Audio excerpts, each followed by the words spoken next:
Welcome to Time with God Daily. Verily Moses and Joshua were the two mighty men, the chosen servants of the Lord, set forth as foundational pillars in the very establishment of the sons of Jacob, whose name was called Israel. Before Joshua ever led a nation, he was a shadow walking beside a giant. Moses was the man of fire and thunder, the prophet who spoke with God amid smoke and trembling mountains, the leader whose staff split seas and struck stone until water flowed. Joshua watched, learned, waited, and followed, not knowing that the same God who called Moses would one day call him. Moses' story began in danger. Drawn from water as an infant under a sentence of death, raised in power yet drawn to the suffering of his people, he fled into obscurity before God called him from a burning bush that would not be consumed. From that moment on, Moses carried the weight of a nation on his shoulders, leading Israel out of slavery and into the wilderness by signs, wonders, and relentless obedience. Joshua entered the story not as a prophet, but as a servant and a warrior. His first recorded role was as commander of Israel's army, standing firm against Amalek while Moses lifted his hands toward heaven. Joshua learned early that victory did not come from strength alone, but from dependence on God. As Moses ascended Mount Sinai to receive the law, Joshua waited partway up the mountain, lingering where God's presence was strongest. He remained faithful even when others grew restless, when impatience led to rebellion and the crafting of a golden idol. Joshua's loyalty was quiet, steady, and deeply rooted. When Israel stood at the edge of the Promised Land for the first time, 12 spies were sent to search the land. 10 returned trembling, their voices heavy with fear, speaking of giants and fortified cities. Joshua and Caleb alone spoke with faith, declaring that the land could be taken because God had promised it. That moment defined Joshua's character. While fear spread through the camp like wildfire, Joshua stood against the tide, trusting God over circumstance. Yet because of the people's unbelief, Israel wandered 40 years in the wilderness, and Joshua waited. Moses bore the grief of leadership during those years. He endured complaints, rebellions, betrayals, and the constant burden of guiding a stiff-necked people through harsh terrain. Even Moses, the great prophet, was not exempt from failure, striking the rock in anger and forfeiting his entry into the Promised Land. The transition of leadership came not in triumph, but in solemnity. Moses laid his hands on Joshua, publicly commissioning him before the people.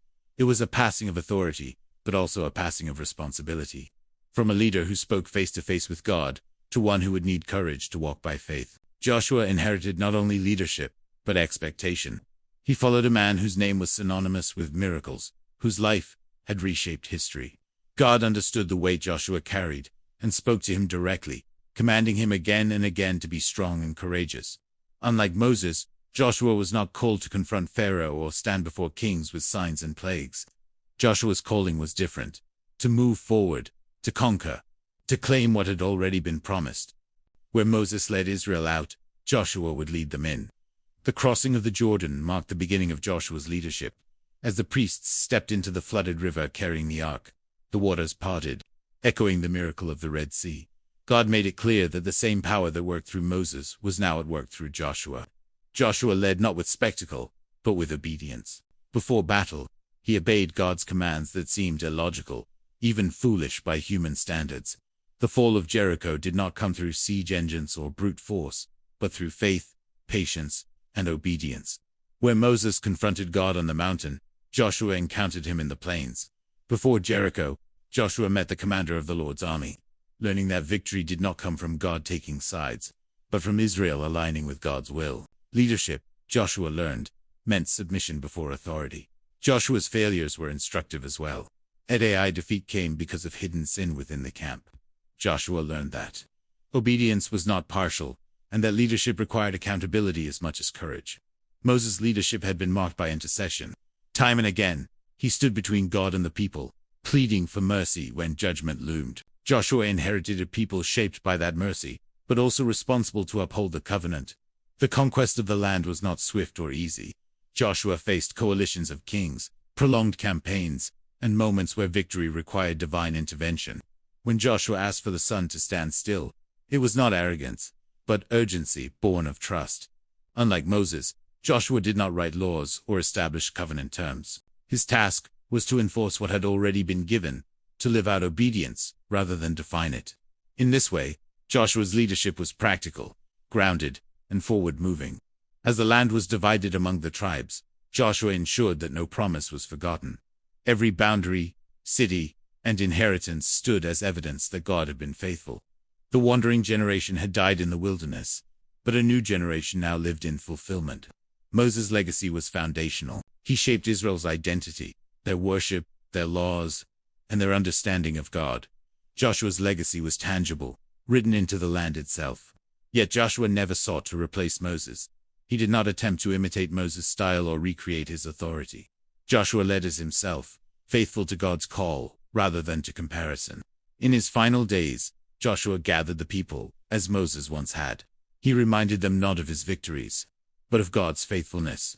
Leadership, Joshua understood, was never about the leader, but about the God who leads.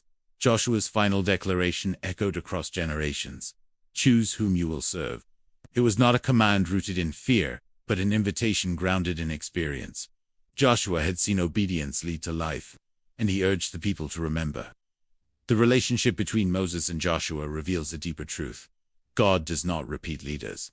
He raises successors. Each calling builds upon the last, advancing the story rather than replacing it.